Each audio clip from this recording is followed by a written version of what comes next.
23절부터 27절까지 보겠습니다. 23절부터 27절까지 저하고 여러분들이 한 절씩 번갈아 가면서 읽겠습니다.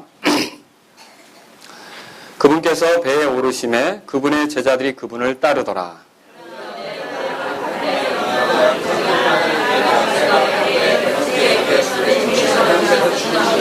그분의 제자들이 그분께 나와 그분을 깨우며 이르되 주여 우리를 구원하소서 우리가 죽나이다 하매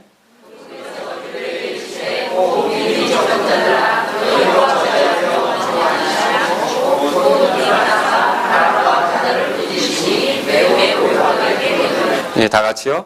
그 사람들이 놀라며 이르되 이분이 어떤 분이시기에 심지어 바람과 바다도 그분께 순종하는가 하더라. 아멘. 예.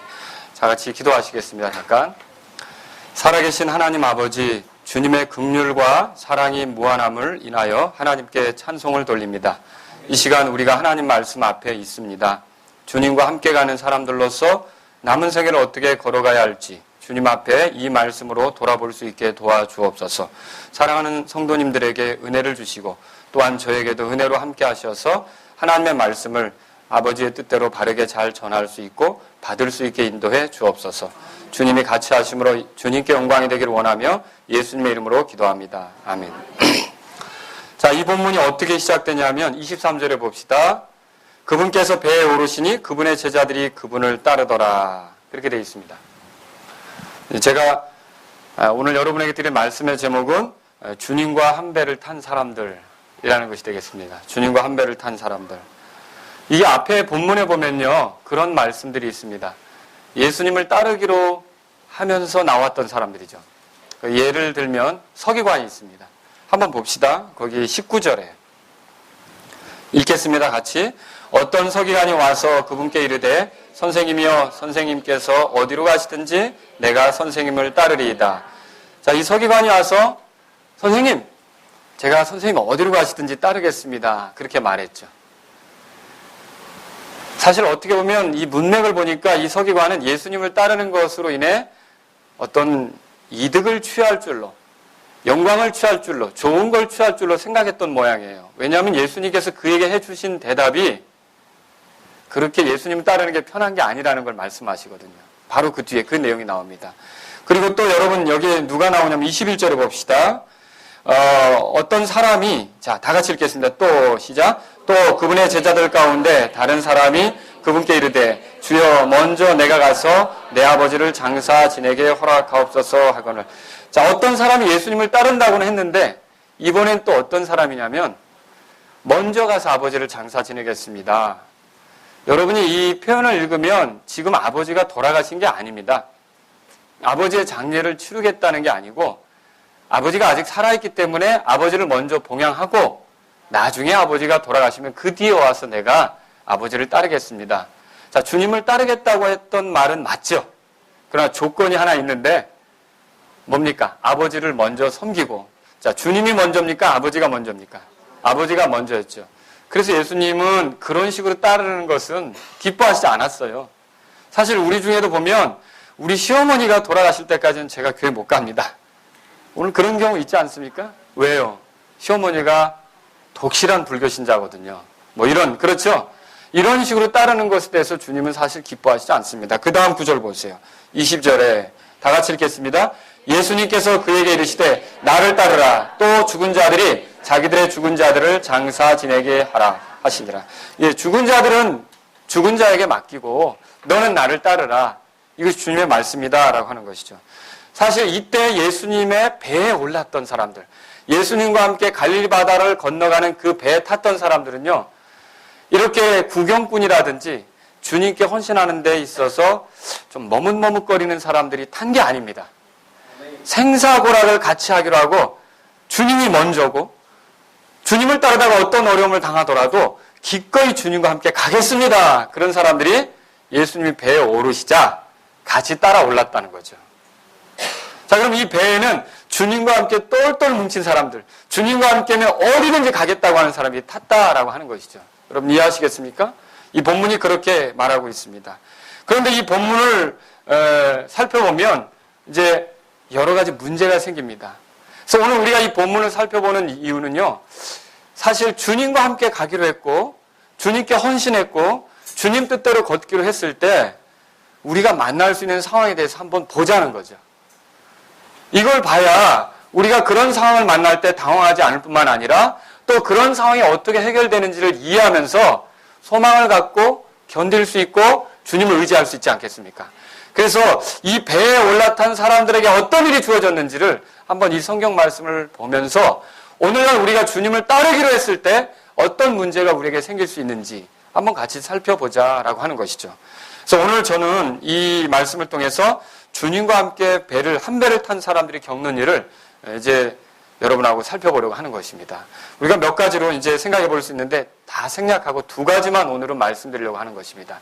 첫 번째는 뭐냐면 주님과 함께 가더라도 이제 어려움이 주어질 수 있다라고 하는 것이죠. 여러분 이 점을 이 성경 말씀이 보여줘요. 한번 보세요. 성경에 23절에 그분께서 배에 오르심에 그분의 제자들이 그분을 따르더라. 그리고 24절에 뭐가 나옵니까? 그런데라는 말이 나오죠. 여러분 찾으셨습니까? 그런데 이 그런데라는 말은 주님과 함께하는 특별한 위치에 있음에도 불구하고 이제 그런데 하면서 설명하려고 하는 게 그 특권을 기대할 만한 그 제자들에게 좋은 게 주어질 거라는 뜻입니까? 좋지 않은 게 주어질 거라는 뜻입니까? 네, 좋지 않은 게 주어질 거라는 것을 그려볼 수 있죠. 그런데 주님과 함께 갔는데 주님을 따랐는데 주님께 헌신했는데 그런데 이렇게 나온다는 거죠. 그러면 주님과 함께 가더라도 주님의 제자들로서 당황할 만한 일들이 있을 수 있다는 거죠. 그럼 이 본문에 보니까 당황할 만한 일이 뭐였습니까? 24절에 나오죠? 바다에 뭐가 있었습니까? 큰 폭풍이 있었어요. 아마도 이 폭풍은 배를 덮칠 수도 있는 것이었어요. 그래서 아무도 손을 쓰지 않는다면 그대로 그냥 침몰하고 갈릴리 바다 건너편으로 건너가기는커녕 물속에 수장될 수도 있는 인간적으로 볼 때는 그런 폭풍이었다라고 하는 것이죠. 여러분과 제가 갈릴리 바다에서 좀 이해를 한다면 갈릴리 바다는 사해 바다가 밑에 있고 위로 이제 요르단강이 거슬러 올라가죠. 그리고 그 끝에 갈릴리 바다가 있습니다. 근데 이 갈릴리 바다는 남에서 북으로 약 20km 정도 되죠. 한 50리 이렇게 되겠죠. 그리고 동에서 서로는 어떻게 되느냐면 한 11km 정도 이런 정도의 그 약간 이렇게 위아래로 긴 그런 바다입니다. 근데 지금 이 여행길을 보세요. 이 여행은 어떻게 여행하는 것이냐면요. 자, 여기 앞에 보면요. 이분이 가버나움에 계셨어요. 이 앞에서 본문에 이렇게 쭉 보면 가버나움에 있었던 걸 아는데 이 가버나움에서 28절에 보면 게르게스 사람들의 지방 이렇게 나오죠? 예, 게르게스. 여러분 찾으셨습니까? 8장. 그래서 여기 그 5절에 보면 가버나움이라는 말이 나오고 또 28절에 게르게스 지방이 나오는데 여기를 우리가 이제 그 가다라라고도 합니다. 근데 이 지역까지 가는 거리는요, 갈릴리 바다의 제일 긴 축으로 여행을 하는 셈이죠. 제일 길게 여행을 하는 셈이란 말이에요. 자, 이렇게 여행을 하는 거예요. 근데 갈릴리 바다 한가운데서는 종종 예측하기 어려운 폭풍이 일어났습니다. 사람들이 이것 때문에 죽을까봐 두려워하기도 했고, 갑자기 고요했던 날씨가 큰 폭풍과 함께 그 물결을 세차게 일으켜서 많은 또 어부들이 실제로 죽기도 하고, 이런 일이 있었던 거죠. 자, 근데 여기 보니까 예수님이 모신 배는 절대로 그런 걸 만나지 않았더라. 이렇게 생각할 수 있습니까? 그렇지 않다는 거죠.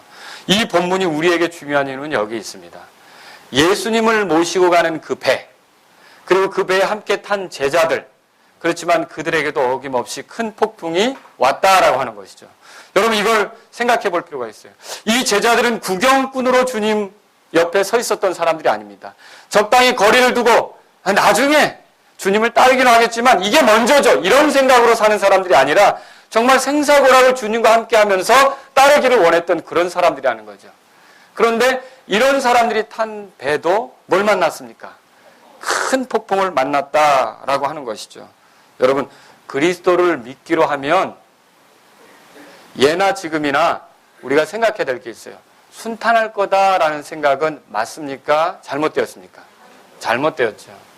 예수님을 믿으면 모든 것이 다 인간적으로 생각할 때 편할 것이다, 쉬울 것이다, 좋을 것이다. 맞아요, 틀려요? 네, 틀린 생각이다라고 하는 거죠. 이것을 오늘 우리가 믿는다면 오늘 우리가 복음을 전할 때 사람들에게 사탕발림의 말을 해서는 안 됩니다. 무슨 말이냐? 예수님을 믿으면 모든 병이든지 다 낫습니다. 예수님을 믿으면 가난한데 부자가 될 수 있습니다. 예수님을 믿으면 자녀들의 문제도 다 해결될 수 있습니다. 예수님을 믿으면 이제 출세하고 자녀들은 잘 되고 이렇게 될 것입니다. 인간적으로 보기에. 여러분, 이런 말들이 이 말씀에 비춰보면 맞습니까? 어울리지 않습니까? 어울리지 않는다는 걸 여러분 깨달으실 수 있겠죠. 그죠? 또 이것이 사실이라면 오늘날 우리가 예수님을 믿을 때 생기는 어려움으로 인해 당황할 필요가 있어요, 없어요? 아, 당연한 게 왔구나. 여러분과 저는 이렇게 생각해볼 필요가 있다는 것이죠.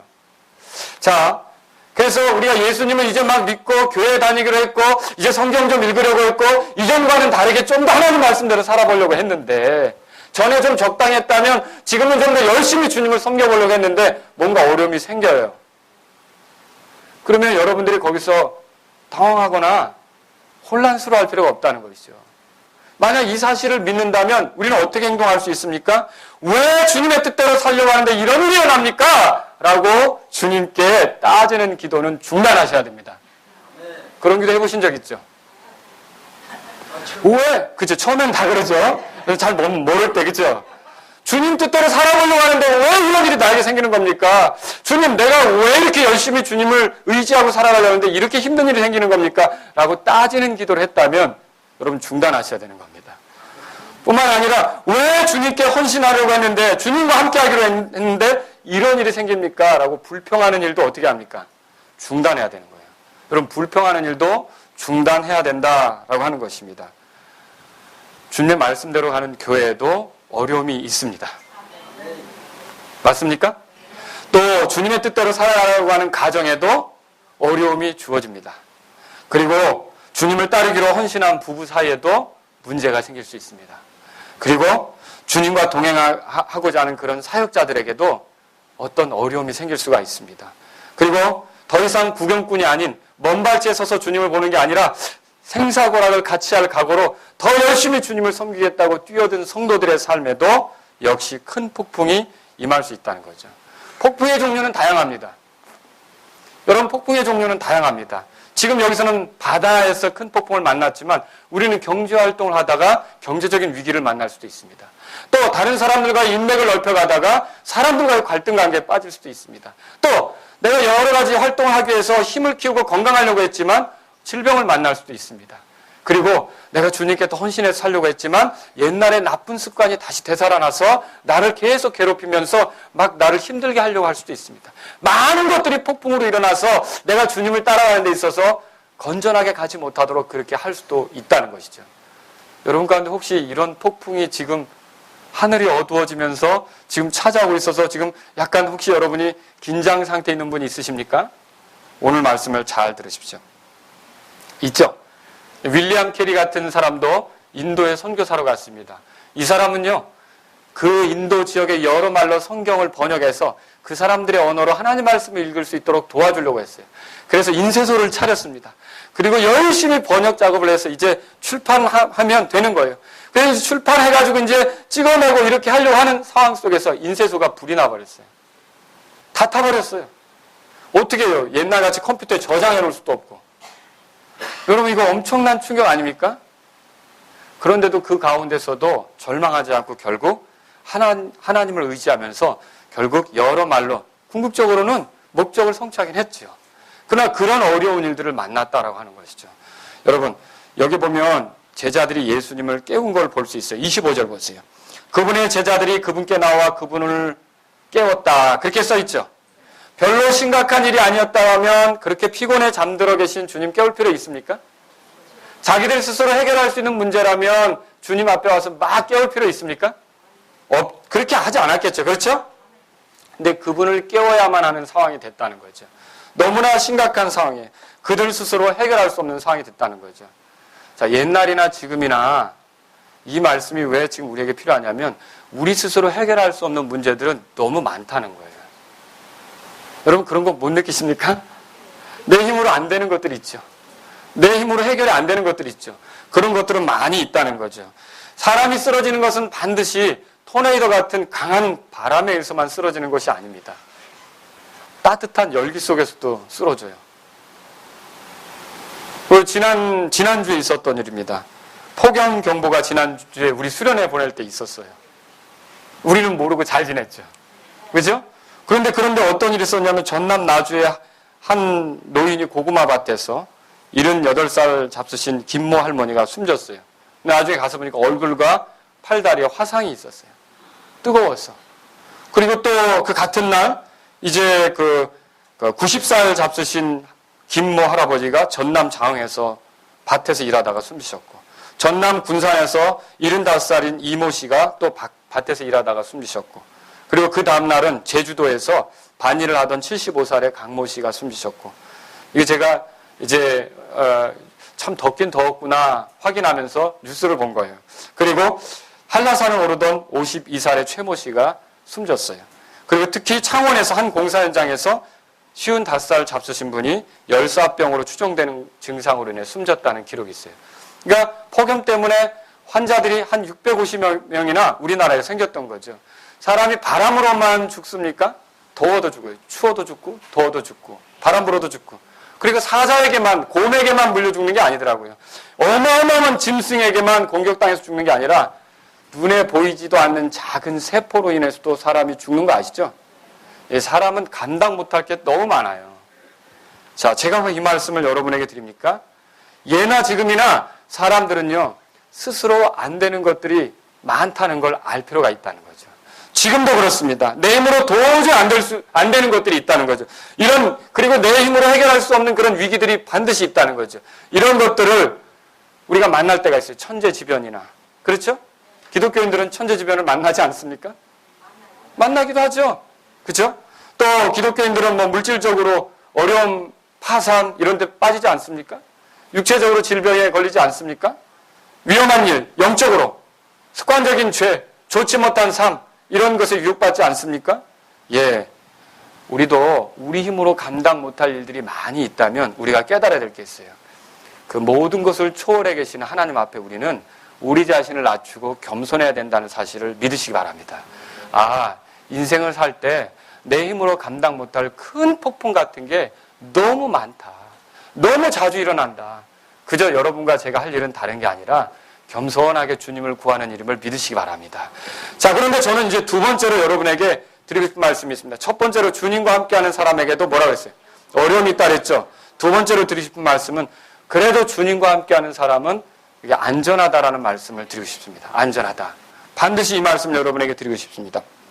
자, 26절에 봅시다. 다 같이 8장 26절 읽겠습니다. 다 같이 읽겠습니다. 시작.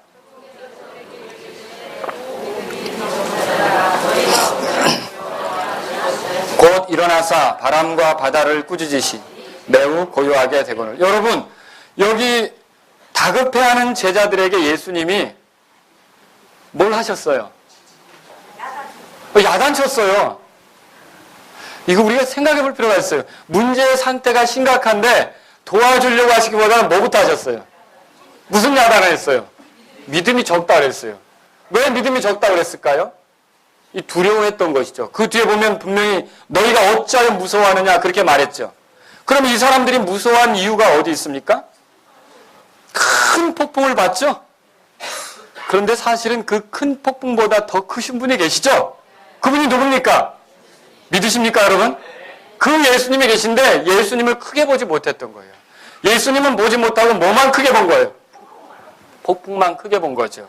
이게 그들의 믿음이 없는 표현이라는 거죠. 이 마태복음 8장을 읽어보면 앞에서 어떤 내용이 나오느냐? 여러분 성경 읽어보시면 알아요. 여기 나병 환자를 예수님께서 고치신 게 나와요. 8장 1절에서 4절에. 또 여기 보면요. 백부장의 종을 예수님께서 말씀으로만 고치신 일이 있어요. 그게 8장 여기 보면 5절에서 13절까지 나옵니다. 또 베드로의 장모가 열병에 앓아 누웠는데 바로 고쳐서 그 즉시로 주님을 섬길 수 있게 만들어주신 게 여기 14절에서 15절에 기록되어 있어요.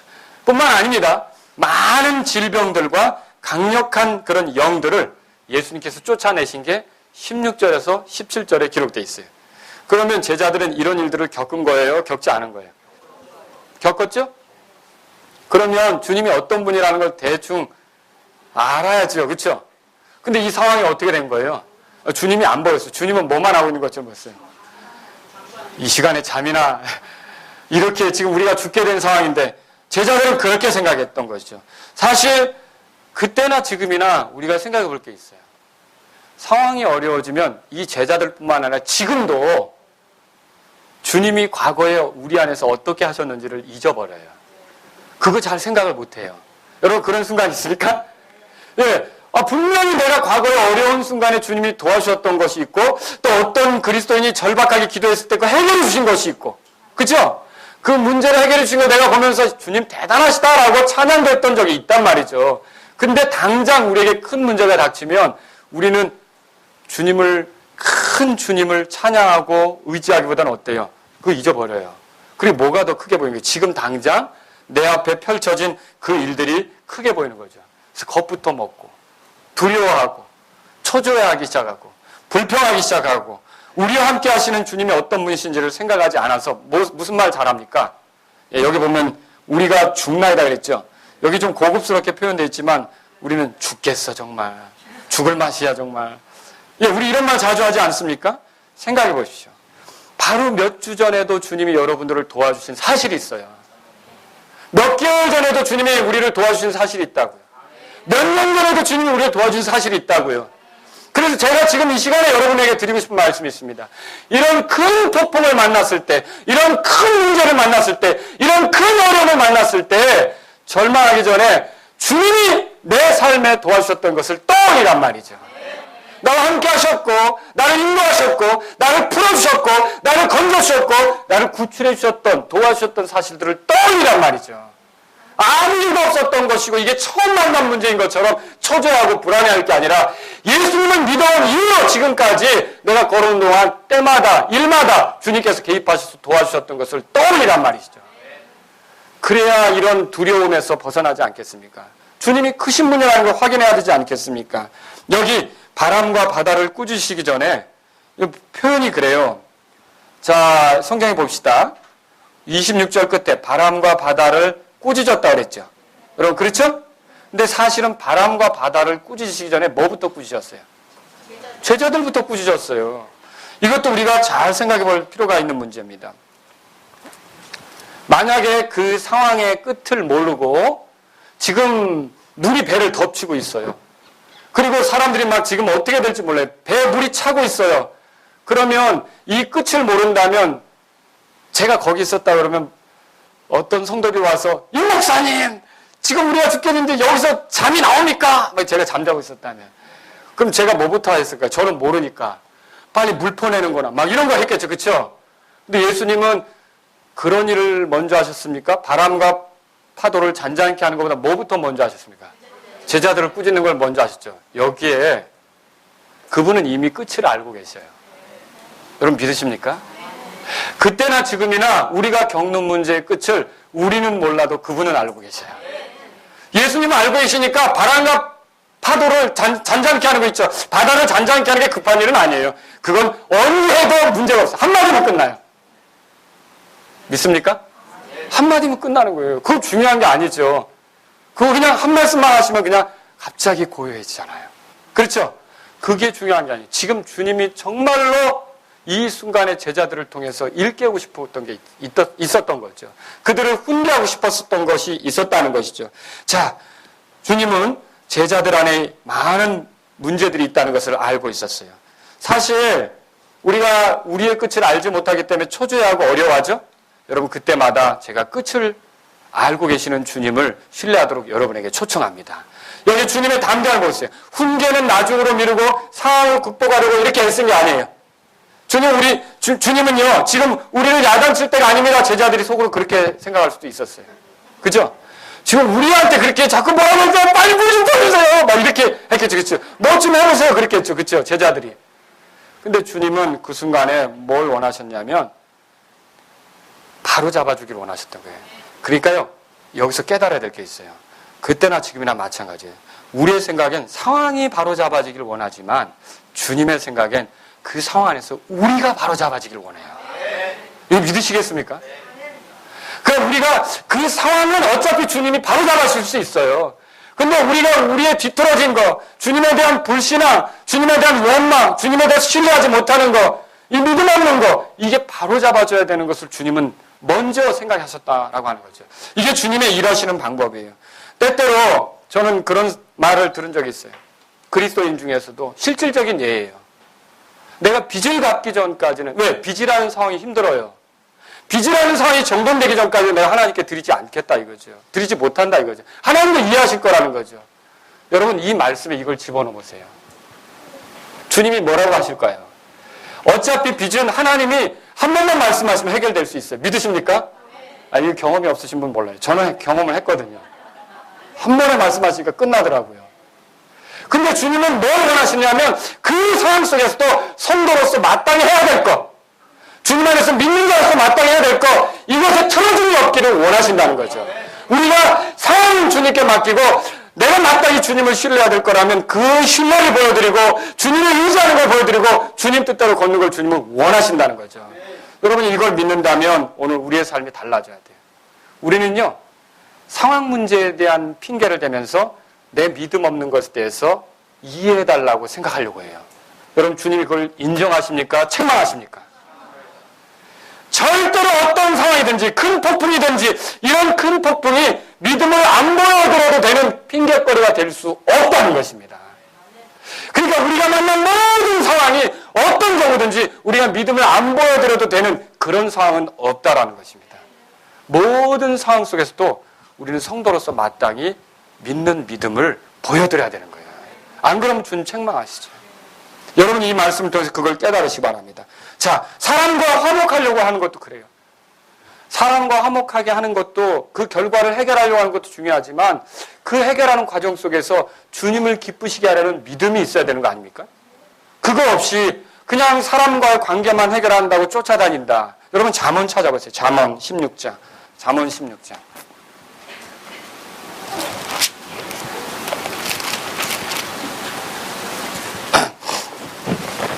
잠언 16장 이제 7절입니다. 다 같이 읽겠습니다. 시작. 사람의 길들이 주를 기쁘시게 하면 그분께서 그의 원수들까지도 그와 화목하게 하시느니라. 믿으십니까? 우리가 사람과의 갈등 문제도 우리에게 큰 폭풍이 될 수 있습니다.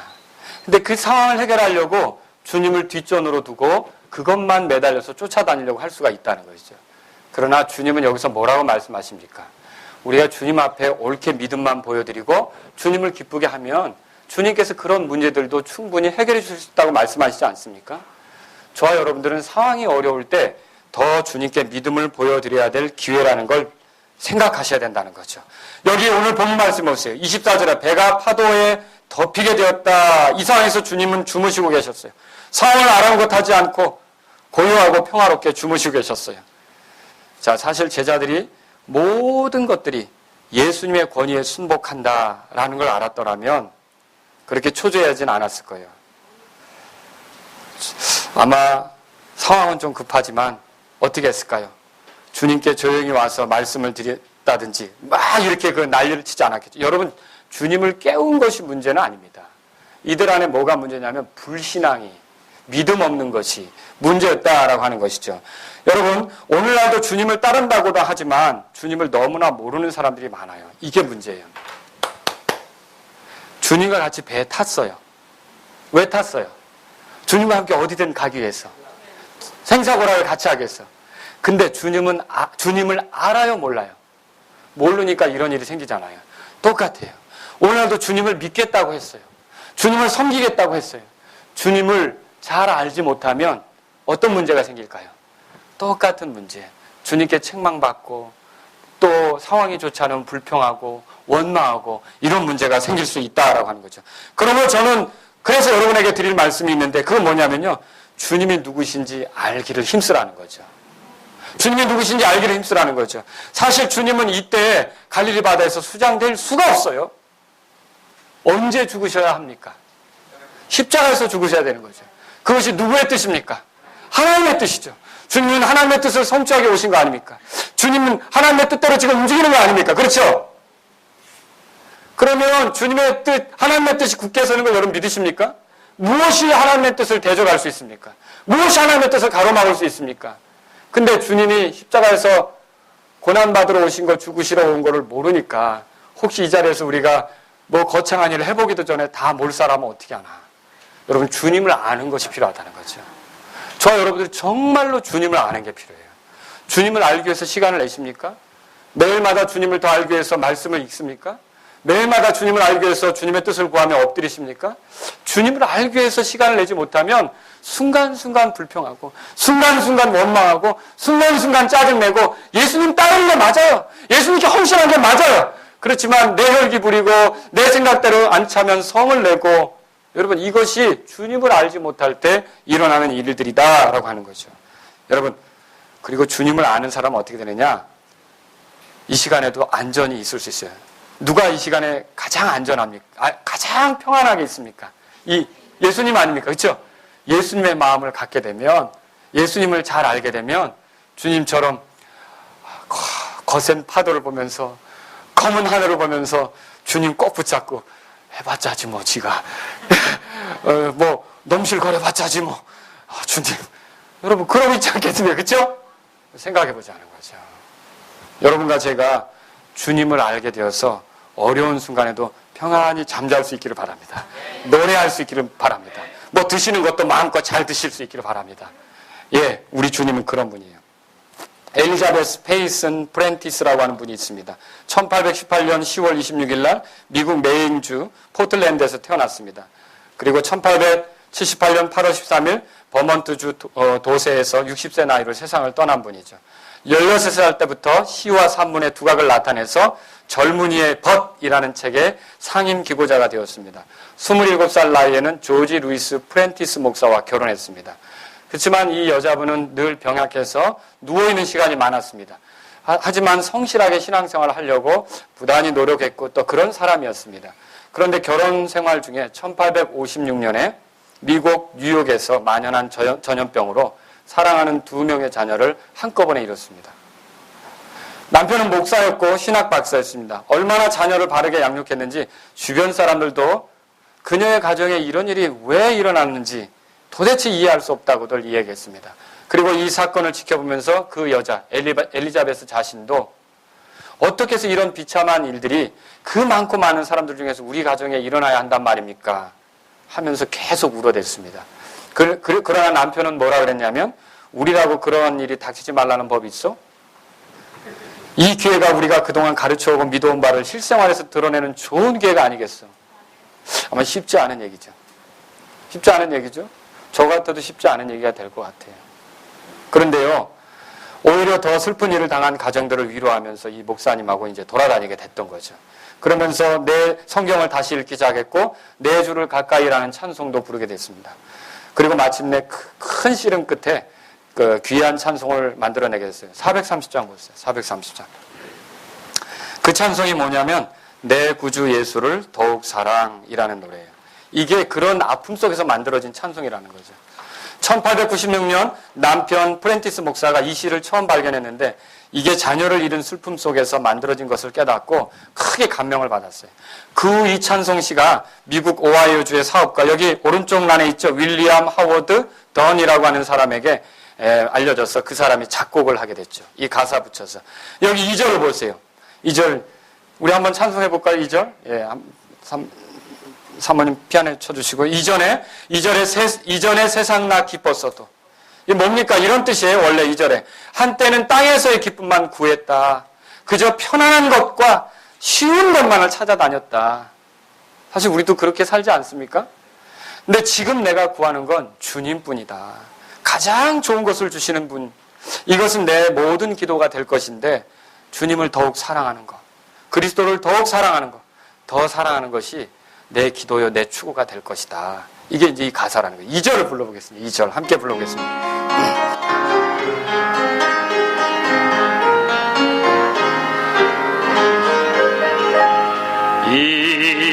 이전에 세상 나 기뻤어도 지금 내 기쁨은 오직 예수. 다만 내 배는 만 내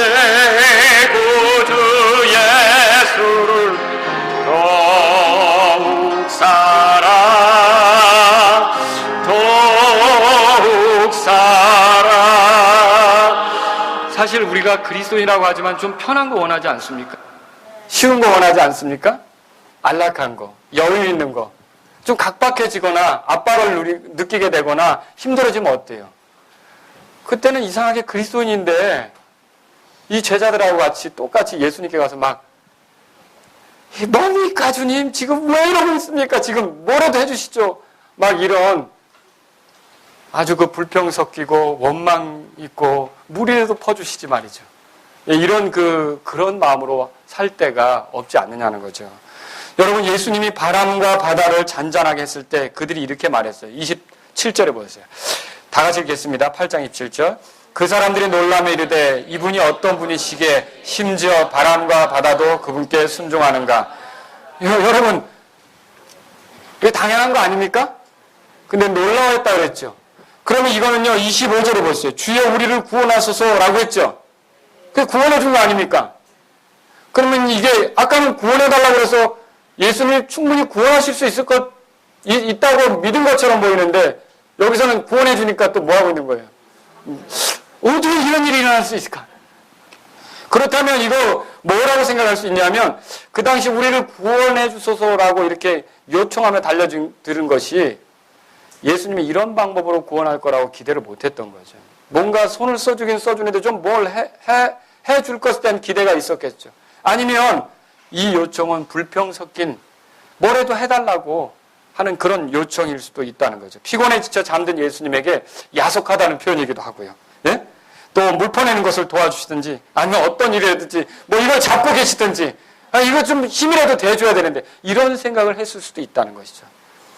자, 근데 제가 왜 이 말씀 드립니까? 그때나 지금이나 어려움 속에서 우리가 주님께 다가가는 건 맞습니다. 근데요, 주님께 다가가긴 하는데 주님이 큰 일을 할 거라는 기대를 그리 하지 못하고 다가간다는 거죠. 여러분, 그런 적 없습니까? 기도는 하지만 구원해달라고 요청을 하지만 우리의 사정이 좀 딱하다고는 말하지만 정말로 그분이 크신 하나님으로서 뭔가 그분만이 할 수 있는 놀라운 일을 행할 수 있다고 믿으십니까?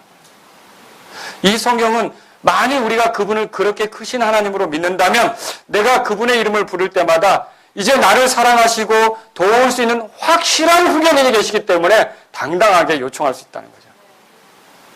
기도도 당당해지고요. 주님은 나의 도움이십니다. 주님은 나의 돕는 자십니다. 나는 돌에게 구하는 것이 아닙니다. 나는 나무에게 구하는 것이 아닙니다. 저 사람들이 옮겨다니는 그런 신들에게 구하는 것이 아닙니다. 사람들이 맨날 닦아야 하는 그런 신들에게 구하는 것이 아닙니다. 아브라함이 하나님이고 이삭이 하나님이고 야곱이 하나님 전능자에게 구하는 것입니다. 홍해바다를 가르셨던 분, 기도원의 300용사에게 함께 하셨던 분, 그 하나님께 내가 구하는 것입니다. 하나님 지금 도와주십시오. 주님은 능히 하실 수 있습니다. 여러분, 그렇게 담대하게 기도할 수 있지 않습니까? 오늘 우리에게 어렵다는 하소연, 그런 그 어떤 풍랑, 하나님 도와주세요. 이런 습관적인 그런 나아감이 아니라 정말로 그분이 뭔가를 하실 수 있고 이 상황에서 내가 생각지 못할 그분의 방법으로 이 문제를 해결할 수 있다는 기대를 가지고 나아가야 된다는 걸 말씀드리고 싶은 거예요. 제가 기도할 때, 하나님께 나아갈 때, 무릎 꿇을 때, 다른 신들이 다른 신들 앞에서 비는 사람들처럼 될까 말까 하는 그런 식으로 하지 말자는 거죠. 우리가 섬기는 그분은 전능자이십니다. 능히 하실 수 있는 분이에요.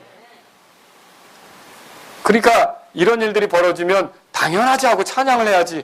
어찌 이런 일이 일어났지? 여러분, 놀라운 일이 일어나면 우리가 어떻게 했습니까? 과연 하나님이십니다. 주님을 찬양합니다. 여러분, 이렇게 해야 되지 않습니까? 근데 기도를 어설프게 했어요. 도와주세요 하나님, 나 죽겠어요. 이게 뭡니까? 했더니 진짜 도와줬어요. 근데 어째 이런 일이 일어났지? 몰라. 정말 우리 하나님을 향할 때 기대를 가지고 나가시기 바랍니다. 그분은 바람과 파도도 장렬하게 하실 수 있어요. 모든 피조물들이 그분의 발 앞에 엎드리게 돼 있어요. 모든 것이 굴복하게 돼 있다고요. 우리가 그런 하나님을 믿는다면, 그래서 예수님을 상식적으로 예우하는 것이 얼마나 어리석은지. 다시 말하면 예수님을 대우하는데 인간 중에 한 분으로 그 정도로만. 그래서 예수님이 아무리 탁월해봤자 내가 하는 정도가 이 정도라면 내가 할 수 있는 최선의 정도를 줄 거다. 여러분, 예수님을 그렇게 조그맣게 만드시지 않기를 바랍니다. 이게 우상숭배예요. 내 나름대로 생각하는 거죠. 예수님은 내 생각을 뛰어넘습니다. 내 생각은 너희 생각과 다르다고 말씀하셨어요. 내 길은 너희 길과 다르다고 말씀하셨어요. 이런 전능자 하나님을, 예수님을 우리가 구주로 믿는다면 주님께 구할 때마다 어떤 일이 일어날까라는 기대가 있어야 되지 않습니까? 주님 무슨 일을 펼칠까? 그리고 진짜로 주님이 그런 일을 해줬을 때 어떻게 해요? 어떻게 이런 일이 이래야 됩니까? 역시 주님이십니다. 아멘. 주밖에 없습니다. 탁월하신 하나님이십니다. 할렐루야! 뛰어나신 하나님이십니다. 여러분 그렇게 할 수 있기를 주의 이름으로 바랍니다. 이 제자들의 모습은 그런 걸 보여주지 못했어요. 불평과 불만이 섞인 그런 모습으로 나아갔던 것이죠. 우리가 믿는 주님을 너무 작게 만들지 않기를 주의 이름으로 바랍니다. 자연 만물도 그분에게 복종해요. 질병도 그분에게 복종해요. 모든 영들도 그분에게 복종해요. 그분 위에 설 수 있는 존재가 없어요. 가장 크신 분을 여러분이 섬기고 있다는 거죠. 오늘날 어떤 일들은 우리가 그렇게 크게 우려했던 것과 달리 주님의 권능으로 너무 쉽게 해결될 수 있어요. 막 돌아보세요. 고민하고 걱정했는데 해결될 때 너무 쉽게 해결되는 거 그런 순간 있죠? 그래가지고 또 놀라기도 한 적 있죠? 별거 아니었다고. 왜냐하면 기도는 했는데 좀 오래 걸려서 답답하기도 하고 그러긴 했죠? 근데 해결될 때는 어때요? 너무 쉽게 해결되니까. 그런 경험 있으세요? 없으세요? 예. 사실 우리 주님이 이런 위기 상황에서 원하는 건 하나예요. 크신 주님에 대한 신뢰를 원한다는 것이죠. 크신 주님에 대한 신뢰. 그리스도인이 위기 상황에서 두려워하는 이유는 두 가지예요. 그래서 뭐냐면 예수님이 어떤 분이신지를 잘 모르기 때문에. 그리고 또 하나는 뭐냐면 예수님이 어떤 분이신지를 아는 거는 같은데 상황을 더 크게 보기 때문에. 예. 그래서 모든 상황은 주님을 더욱 신뢰하도록 만들어진 순간이라는 걸 잊지 마시기 바랍니다. 그분께 신뢰하는 마음으로 엎드립시다. 예, 내주 수요일 날 파센다 선교사님이 오신다고 그랬죠. 이분이 설교한 것 중에 제가 잊지 않고 기억이 나는 게 있어서 잠깐 말씀드립니다. 시편 23편에 대해 설교할 때가 있어요. 한번 보세요. 23편. 여러분 잘 아시죠? 주는 나의 목자시니 내게 부족함이 없으리로다. 그렇죠? 그분께서 나를 풀밭에 누이시며 잔잔한 물가로 인도하시고 내 혼을 회복시키시고 자신의 이름을 위하여 의의 길로 나를 인도하시는도다. 여러분 의의 길로 인도하시는 주님을 찬양하십니까? 나를 항상 이 바른 길로 인도하시죠. 근데 여기 보십시오. 내가 사망의 그늘진 골짜기를 다닐지라도 참으로 해를 두려워하지 아니하리니. 여기 보시면 4절에서는 사망의 그늘진 골짜기로 표현됐지만 3절에서는 의의 길이라고 표현되어 있어요. 그러니까 사망의 그늘진 골짜기도 주님과 함께면 의의 길이 됩니다. 여러분 이걸 믿으셔야 돼요. 우리 눈에 쉬운 길만 찾아가려고 생각해서는 안 된다는 것이죠. 우리 모두의 마음에 이제 바람과 파도도 예수님께 순종한다는 믿음이 있어야 하는 것입니다. 그분은 인간의 한계를 뛰어넘는 힘을 가지셨습니다. 우리 힘으로 도저히 극복할 수 없는 문제들이 뭡니까? 이 시간 생각해 보세요. 어떤 문제들이 그렇게 힘듭니까? 폭풍처럼 일어나는 죄의 습관들, 폭풍처럼 다가오는 여러 가지 문제들. 사실 우리의 힘으로 안 되는 것들이 창조주이신 그분의 한마디면 다 가능하다는 걸 믿으십니까? 구약에서는요, 바다가 악의 상징, 재앙의 상징들이 되었죠. 그래서 시편 보세요. 시편 찾으셨으니까 65편 보세요. 65편. 65편 6절 보세요. 그분께서 자신의 능력으로 산들을 굳게 세우시고 권능으로 띠를 띠시며 바다의 소란함과 바다의 파도의 소란함과 만백성의 소동을 진정시키는도다. 이 모든 이런 들끓는 것들을 주님께서 잠재우실 수 있는 분이시죠. 시편 89편 보세요. 89편. 편 89편 거기 보시면 8절 보세요. 오 주 만군의 하나님이여 누가 주와 같이 강하신 주시니까. 믿으십니까? 무엇이 주를 둘러싼 주의 신실하심과 견줄 수 있나이까. 주께서 바다의 맹렬함을 다스리시며 바다의 파도들이 일어날 때 그것들을 잔잔하게 하시나이다. 아멘. 그럼 우리 가운데 우리의 삶을 주님과 함께 가는 데 있어서 만난 그 큰 폭풍 같은 거 있죠? 주님 잠재우실 수 있을까요? 예, 있죠.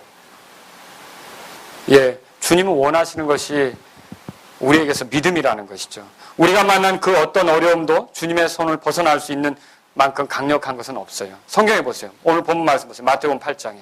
여기 보면 24절에 큰 폭풍 찾으셨습니까?